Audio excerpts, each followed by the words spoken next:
Minnesota judge sentenced Mohamed Noor, a former Minneapolis police officer, to 12.5 years in prison for the shooting death of Justine Ruszczyk Damond, a dual U.S.-Australian citizen who was gunned down in the alley behind her home after she had called 911 to report a possible rape. The sentence that was handed down by Judge Kathryn Quaintance was exactly what Minnesota's sentencing guidelines recommended: 12.5 years for third-degree murder. This is unfair.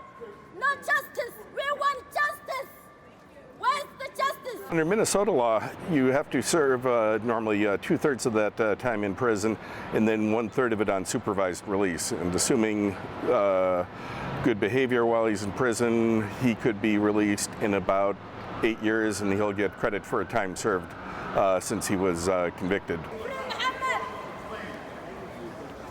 The court heard several emotional victims' impact statements from family members of Damond. They heard from her fiance, Don Damond, who spoke about the loss that he suffered in this and how his life is always going to be changed because of that.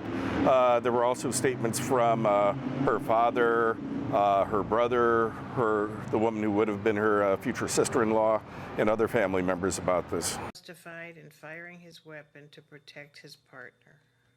He apologized for what happened and said that he can't apologize enough.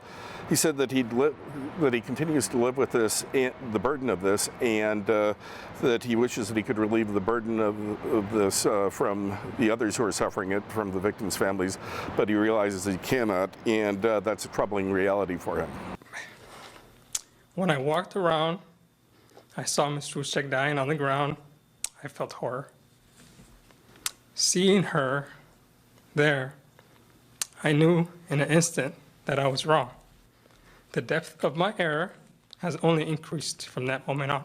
When he was listening to the statements from the victims' families, he kept his eyes closed and his hands clasped together in front of him at the table. It was clear that he was listening, but he was not watching. Mohamed Noor, I hereby remand you to the custody of the Commissioner of Corrections.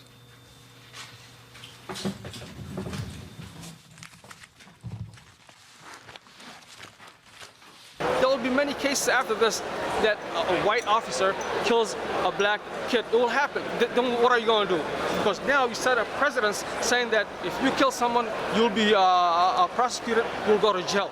Are you going to do the same thing to those cops? Because we're not going to forget.